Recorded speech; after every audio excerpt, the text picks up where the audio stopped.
Quick question, what actually makes a game next gen? Because it isn't shinier puddles, it isn't a bigger number on the box. 18 games worked it out. Most of this industry still hasn't. And number one is a game about a tiny robot. I'm not joking. Let's get one thing straight right away. People love saying Resident Evil Village was the first big non-Sony game to use the PS5 controller properly. That's not true. Call of Duty got there first. So did a few others. But Village was the first one where it actually mattered. And there's a difference. Quick explainer. Because this stuff sounds like nonsense. The PS5 controller has tiny motors inside the triggers. Those are the buttons under your fingers. The motors push back. So, a heavy shotgun feels stiff and stubborn. A little pistol feels light and snappy. Your fingers can tell them apart without you even looking. Now drop that into a horror game. You're standing in a freezing village. Something enormous is walking toward you. And your shotgun fights you. You have to squeeze. And that tiny half second of squeezing, that's the scariest half second in the whole game. That's not a gimmick, that's clever. Everything else is fine, not amazing. Loading is basically gone. You die, you blink, you're back in. There's ray tracing, which is a fancy way of saying the light bounces around more realistically. In a game that is 90% fog. Great use of it, Capcom, really. And the game itself, silly, gloriously silly. A haunted house ride wearing a very serious face, but it woke people up. After this, Capcom put those triggers in everything. Number 18, earned its spot with your trigger finger. Silent Hill 2 is the game that finally made Unreal Engine 5 real. For years, Epic kept showing off demos. Look at our lighting, look at our rocks. Everybody clapped, and then nothing. No actual big game used the thing. Then Bluebird team, a studio people genuinely used to make fun of, dropped this. A full finished $60 horror game running the real deal. Two pieces of tech matter here. Lumen handles light. In older games, shadows were basically painted on ahead of time, like a photo glued to the wall. Lumen works it out live. Your flashlight swings, the shadows swing, light bounces off wet concrete and lands on your face. It's alive. Nanite handles detail. It lets artists shove insanely detailed objects into a scene without the console falling over. Rust, cracked tiles, peeling paint, all of it, everywhere, and the fog isn't hiding cheap graphics anymore. Now it's a choice. Here's my problem though, it doesn't hold its frame rate. Not in the pretty mode, not in the smooth mode. Digital Foundry checked both. And both wobble, so this beautiful showcase for brand new technology occasionally stutters like a PS3 having a rough morning, which is Unreal Engine 5 in one sentence, honestly. Breathtaking, slightly out of breath, still, no loading screens, not one. You walk into the fog and you just keep walking. Number 17, gorgeous, haunted and a little bit broken, which for Silent Hill, almost perfect. Okay, deep breath. This one makes me grumpy and not for the reason you'd guess. Assassin's Creed Shadows is the single best looking argument for buying a PS5 Pro. And the PS5 Pro cost $700. Here's what's happening. In most huge games, the lighting is fake. Artists bake it in beforehand, like painting the shadows onto the floor before you ever arrive. It's cheap, it works, it also looks flat and a bit drab. Shadows on the PS5 Pro does it for real, live, while running at 60 frames a second. Sunlight hits a bamboo leaf, bounces off it, and lands green on a wooden wall. Digital Foundry, the folks who count pixels for a living, said it completely changes the game. In the forest, they reckoned the gap was enormous. On a regular PS5, want that lighting?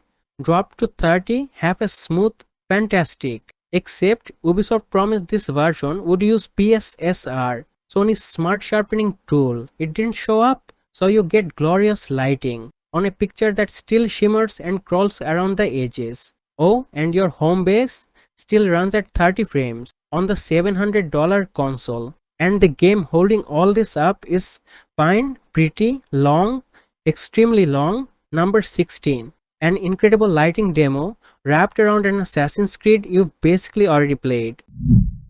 Stellar Blade is the game that accidentally proved everyone else was doing it wrong. Let me explain PSSR because it's the most important boring thing on this entire list. Modern games are so heavy that consoles cheat. They draw the picture smaller than your TV, then blow it up. PSSR is Sony's smart blow-up tool. It guesses the missing detail using machine learning, and on a good day, you honestly can't tell. The catch? Rubbish in, rubbish out. Hand it a tiny blurry picture and it hands you back a slightly less blurry mess. That's why so many PS5 Pro games looked weirdly soft, shimmery, edges crawling around like ants. Shift Up did the opposite. They built a game that already ran well and already looked sharp, then gave PSSR a big clean picture to work with. And the result is ridiculous. Digital Foundry's John Lineman basically lost his mind over it, calling it the best use of PSSR he'd seen. Around 80 frames a second, razor sharp, no ray tracing fireworks, no Unreal Engine buzzwords, just competence, which is my whole point. Half this industry chased flashy features their console couldn't actually handle, and one action game from a Korean studio quietly showed that a well-made game beats a badly made showcase. Every single time. Is the game itself deep? Not really. It's a stylish B-movie with a very good sword. Number 15, the prettiest lesson nobody bothered learning. Let's talk about the X. But first, let's talk about a lie. God of War Ragnarok has a 120 frames per second mode. Sort of, kind of, not really. Here's the truth. There are 6 graphics modes on PS5, which is already 4 too many. Switch on high frame rate, and the game stops capping itself. But you need an expensive TV. One that refreshes 120 times a second, plugged in with the right cable. And even then, Digital Foundry measured it landing around 80 to 90 frames in an actual fight, not 120. So when a box shouts 120 at you, read the small print. Always read the small print. Now, the axe. Kratos hurls his frozen axe. It buries itself in some monster and you hold a button to call it back. And the controller, the actual plastic in your hands, tells you the entire story. You feel it wobble loose, you feel it flying, and right before it lands, there's this heavy, satisfying thunk in your palm. You will do this 1,000 times. It never stops feeling good. Not once. That's the trick. Not the pixels, not the frame counter. A tiny motor buzzing in a very specific rhythm, pulling your brain into thinking you caught something. Also worth remembering, this thing runs on a PS4. A PS4, it isn't even a next-gen only game. Number 14, the Axe carried it.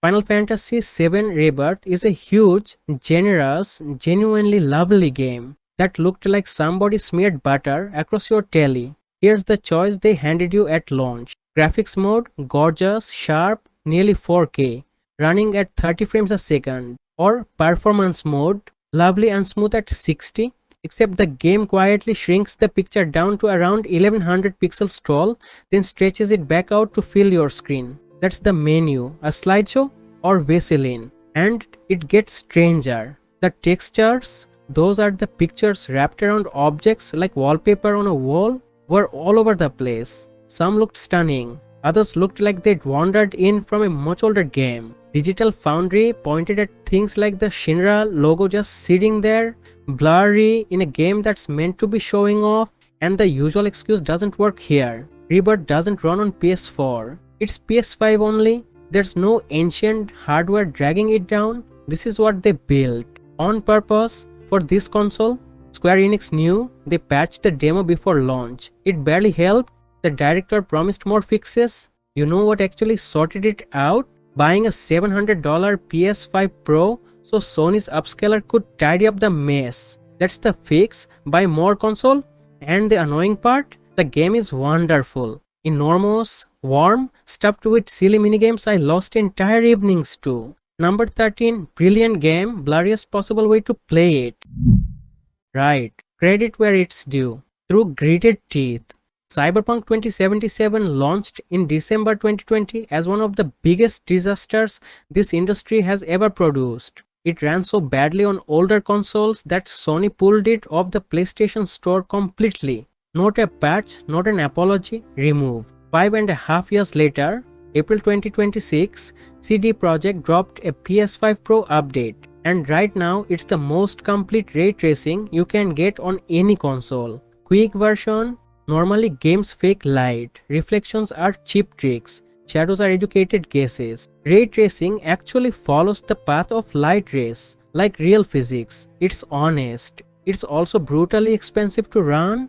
The top mode switches on nearly all of it: reflections, shadows, the glow bouncing off neon signs. And Night City is the perfect showroom for it because that city is nothing but wet streets and glowing signs. The catch: that mode runs at 40 frames a second, 160, switch some effects off, 190, turn ray tracing off entirely, and let Sony's upscaler do the heavy lifting. Oh, and you need the $700 PS5 Pro. On a normal PS5, none of this exists, and PCs still do it better. They've got path tracing, which is the fuller, purer version. Consoles aren't there yet. So yes, remarkable. Also 5.5 years late, and only if you paid extra. Number 12, the comeback nobody deserved and everybody got anyway.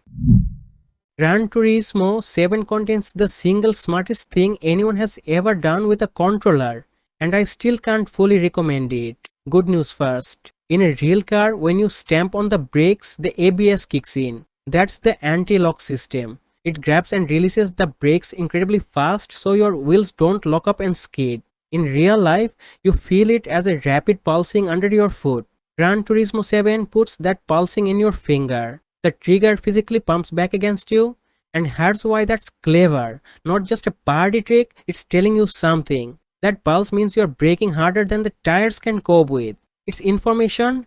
You are feeling grip. Different cars have different pedal weights too. Heavy car, heavy trigger.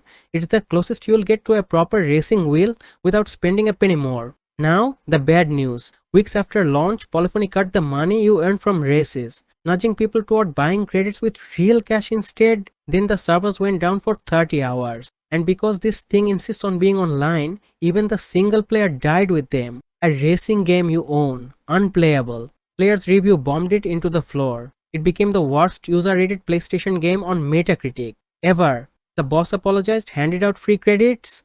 Lovely. Number 11, best triggers on the console. Bolted to a game that briefly forgot who it belonged to. Horizon Forbidden West is beautiful, genuinely, stupidly beautiful. And its headline PS5 feature was broken for 4 months. Here's the pitch. Aloy runs through jungles and swamps absolutely stuffed with plants. Grass bends around your legs. Branches shove out of your way. Nothing feels like scenery. It feels like you're physically pushing through a real place. And there was a 60 frames per second mode, PS5 only.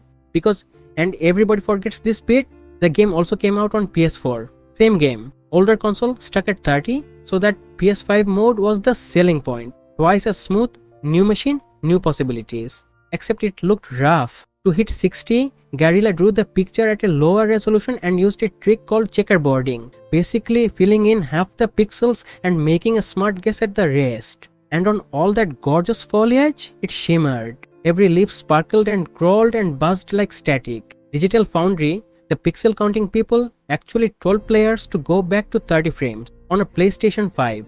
4 months later, patch 1.16 landed. Guerrilla rebuilt the anti-aliasing, the smoothing technology, and the shimmer just vanished. Overnight, 60 became the best way to play it, so it got fixed. Great, but sit with that for a second. The flagship next-gen mode in Sony's flagship next-gen game needed 4 months in the Reaper shop. Number 10. A gorgeous world with a deeply embarrassing first act. Demon's Souls is the game that convinced people the PS5 was actually different. And it's a remake of a game from 2009. Sit with that one, the headline is loading. On PlayStation 3, Digital Foundry clocked a load at roughly 11 seconds. On PS5, under 1. Now 11 seconds doesn't sound like much. So count it out loud with me. 1, 2, 3, 4, 5, 6, 7, 8, 9, 10, 11. That's how long you stared at a black screen. Every single time you died. And in Demon's Souls, you die constantly. That's the entire point of the thing. So 11 seconds wasn't waiting. It was punishment. It quietly trained you to be scared of dying in the boring way instead of the fun way. Take it away and something odd happens. Death gets cheap. You fling yourself straight back in. The game stops feeling cruel and starts feeling fair. That's not a graphics upgrade, that's the SSD. The ridiculously fast storage inside the PS5, changing how a game feels. Bluepoint rebuilt the visuals from scratch too, and it ran at 60 frames a second in performance mode. In 2020, at launch, plenty of games took years to manage that. Here's my grumble though, the finest showcase for Sony's brand new console was an 11-year-old game in a fresh coat of paint. Nothing original, nothing new, it just proved the hardware worked. Number 9. Old game. Brand new feeling.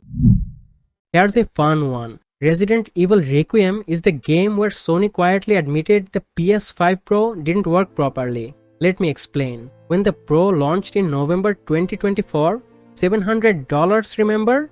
The headline feature was PSSR, Sony's AI upscaler. Draw the game small, let a neural network guess the missing detail, hand you something that looks 4K, except in a bunch of games it made things worse. Star Wars Outlaws, Silent Hill 2, flickering, buzzing edges, grainy noise in dark scenes. People who'd spent $700 were getting a picture rougher than the cheap console next to it. So Sony went away and rebuilt the whole thing. New neural network, new approach, built with AMD, and Resident Evil Requiem, out February 2026, is the very first game to use it. Sony confirmed that themselves, and the results are actually brilliant. Digital Foundry checked. In the ray tracing mode, the game draws at just over 1080p and blows up to 4K. And you can read tiny text on signs. You can see the stitching on clothing at 60 frames a second from roughly 4 times fewer pixels than the real thing. Genuine win. Also 15 months late. Everyone who bought a Pro at launch paid $700 to test the broken version for free.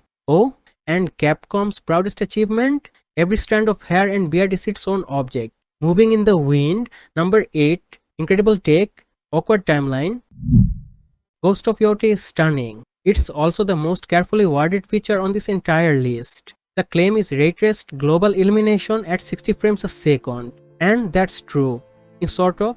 Let me walk you through the small print. First, what it means, global illumination is bounced light. Sun hits a red wall, the wall glows slightly, and that red glow spills onto everything nearby. Faking it convincingly is one of the hardest problems in games. Doing it for real, live, is brutally expensive. Sucker Punch managed it at 60, but only in a mode called Ray Tracing Pro, which only exists on the $700 PS5 Pro. On a normal PS5, you want ray tracing, you're at 30 frames, half as smooth, and that 60 frame mode is drawing the game at around 1080p before upscaling it. And Digital Foundry spotted that the bounce light lands on your character, but not on the people standing right next to you. And the reflections in the water, still fake. Still the same screen space trick games have leaned on since roughly 2013. So, real ray tracing on the expensive box at low resolution with gaps, but it works. It genuinely works, which after 2 years of studios shipping broken PS5 Pro patches is weirdly rare, and the sound design is spectacular. Digital Foundry spent about 6 solid minutes just talking about the audio. Number 7. Gorgeous game. Marketing bullet point with a lot of asterisks. Death Stranding 2 is my favorite entry on this list because it makes almost everything else here look a bit silly. No ray tracing, none. Not one ray traced, no fancy geometry system either. No nanite, none of the buzzwords studios stick on slides at conferences, and it's one of the best looking games on the console. At a rock solid 60 frames a second. How? 2 things. The engine, it's called Decima, is quietly superb, and Kojima Productions have art direction most studios would sell a kidney for. Vast, empty, beautiful landscapes. Weather that rolls in and genuinely changes how a place feels. Digital Foundry measured a load time of 1.27 seconds, not about a second. 1.27, that's less time than it took me to say it. And the sound. Digital Foundry called it a masterpiece of sound. And honestly, they undersold it. Rain, wind, boots dragging through mud, that low hum when something's wrong. The audio is doing more work than the graphics are. Here's why this matters. Half this industry chases features their hardware can't run, then ships at 1080p and 30 frames. Kojima's team said no. Build something that runs perfectly, then made it beautiful with taste instead of buzzwords. Also, it's a game about being a delivery driver. In a world full of dead people, starring Norman Reedus, it's completely unhinged and I adore it. Number 6. No ray tracing required. Right? I need to correct something you've probably heard. People say Alan Wake 2 had the best reflections on console, and they are incredible. Puddles, rain-slicked roads, the whole rotting town of Bright Falls glowing back up at you. Here's the twist. At launch on PlayStation 5, none of it was ray traced. Not one ray. Remedy faked all of it. They used screen space reflections, an old cheap trick where the game grabs whatever's already on your screen and flips it upside down into the puddle. It's been around for years. It usually looks rubbish, except Remedy's engine, Northlight, is built so well that people genuinely believed it was real ray tracing. That's a magic trick. That's a team knowing precisely where to spend and precisely where to cheat. Now here's the bit that makes me laugh. Over a year later, they added actual ray traced reflections, but only on the PS5 Pro, only in the pretty mode, only at 30 frames a second, and they're drawn at half a resolution, so a big chunk of it is still guesswork. Digital Foundry compared it against a PC running ray tracing on its lowest setting. The PC won. Meanwhile, the PC version was the first game ever to ship with full path tracing, the proper stuff. Number 5. The best console reflections of the generation were, for an entire year, completely fake, and nobody noticed. Returnal is the smartest thing anyone has ever done with the PS5 controller, and Housemarque built it in under a week. That's not a joke. They received their PS5 development kit and a controller prototype, and less than 7 days later the feature was in the game. Here's the feature. Your left trigger does two jobs. Twist halfway and you aim, and you feel a firm little click, like a real switch under your finger. Stop there, you're aiming. Push through that click all the way down and the gun unleashes its secondary attack. A grenade, a laser, something horrible. Two weapons, one finger, no menus, no swapping, no lifting your thumb off the stick.